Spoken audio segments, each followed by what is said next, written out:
This is definitely the start of the spring season. Look how glorious this view is. The vineyards, but as you can see, very little to show, perhaps for the moment.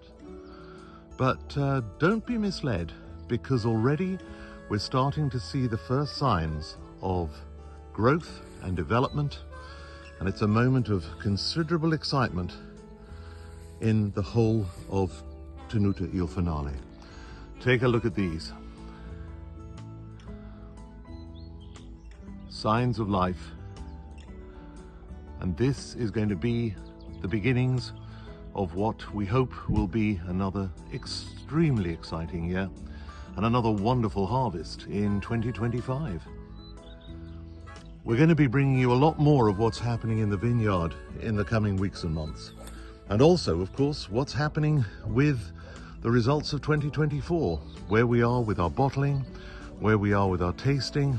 There's an awful lot to get through and an awful lot to share, and I really hope you enjoy it during this coming year. Old Barbera, and a perfect example of single Guyot pruning, beautifully handled, beautifully strapped and prepared, and again, the beginnings of spring showing in the early buds. Here's an interesting debate for you. The maintenance of the vineyard.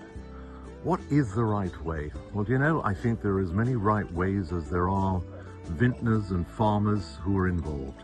Look into the distance and you can see where the grass between the rows of vines has been cut back and everything looks extremely trim.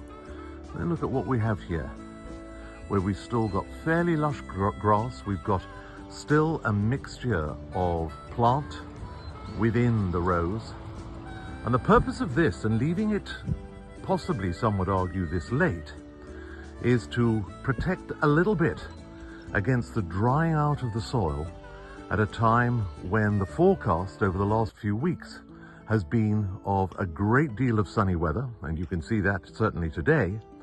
And this slightly more lush development means that we are protecting, we're catching moisture, we're preserving the morning dew, and avoiding, at least to some extent, what you can start to see happening in certain places, where the cracking of the soil, because of the clay content, is becoming ever more apparent.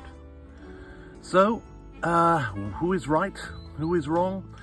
I don't think you can say either, but what you can say is that it's fascinating to see the understanding and the knowledge and the attention and care that every individual farmer takes in the decisions and in the road along the way that he's taking towards his next vintage.